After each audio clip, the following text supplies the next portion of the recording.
త్రివిక్రమ పాండియన్ చరిత్ర.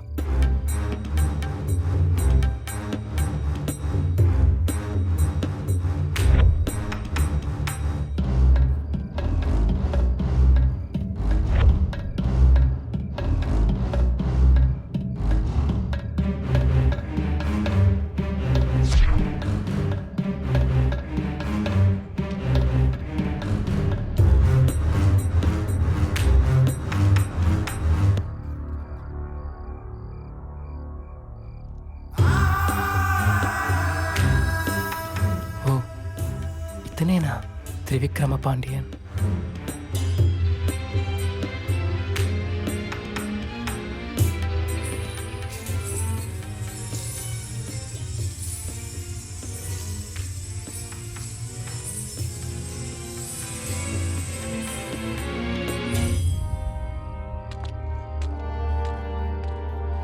నీకెవరిని ఎదురుపడ్డారా?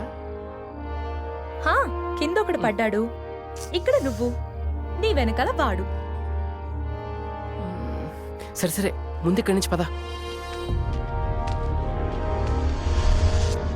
అబ్బో, ఈ మహల్ ఏంటి ఇలా ఉంది? అసలు ఈ మహల్ చరిత్ర ఏంటి? చెప్తాను. ఇది 16వ శతాబ్దానికి చెందిన మహల్. ఇక్కడ త్రివిక్రమ పాండ్యన్ అనే మహారాజు ఉండేవాడు. దానికి ఈ మహల్ అంటే చాలా ఇష్టం. ఆ రాజు ఎంతో ప్రేమతో దీన్ని నిర్మించుకొని పరిపాలిస్తుండేవాడు. అతడు బుద్ధిమంతుడు, గుణవంతుడు. తన సహాయం కోరి వచ్చిన వారికి ఆపద్బాంధవుడు. వీరుడైన త్రివిక్రమన్ యుద్ధంలో అడుగు పెడితే గెలుపు తన వైపే. అలాంటి రాజుకున్న ఒకే ఒక్క దుర్గుణం అహంకారం. ఆ రాజుకి ఒక తమ్ముడుండేవాడు.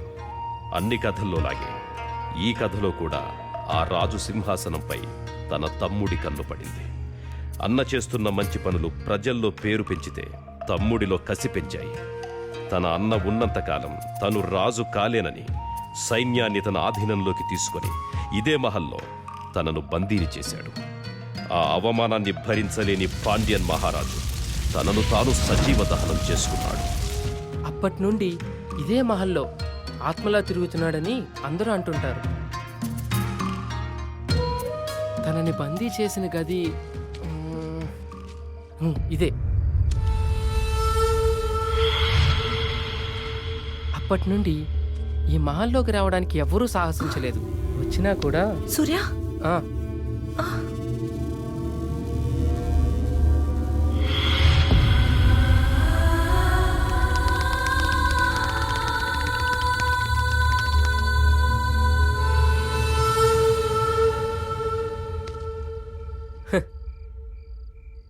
ఏమయ్యా రాజు, మళ్ళీ ఇక్కడికే తీసుకొచ్చావా?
తీయబోయే కథల్లో నా తమ్ముడు విశ్వ కథ ఒకటి.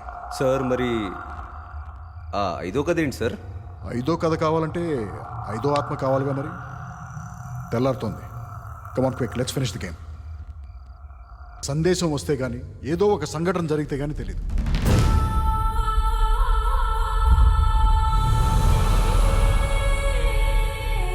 మీరంతా వెళ్ళి ఫ్రెష్ అప్ అయ్యారండి, నేను కథ రాసుకుంటాను. Okay sir, come on Priya, let's go.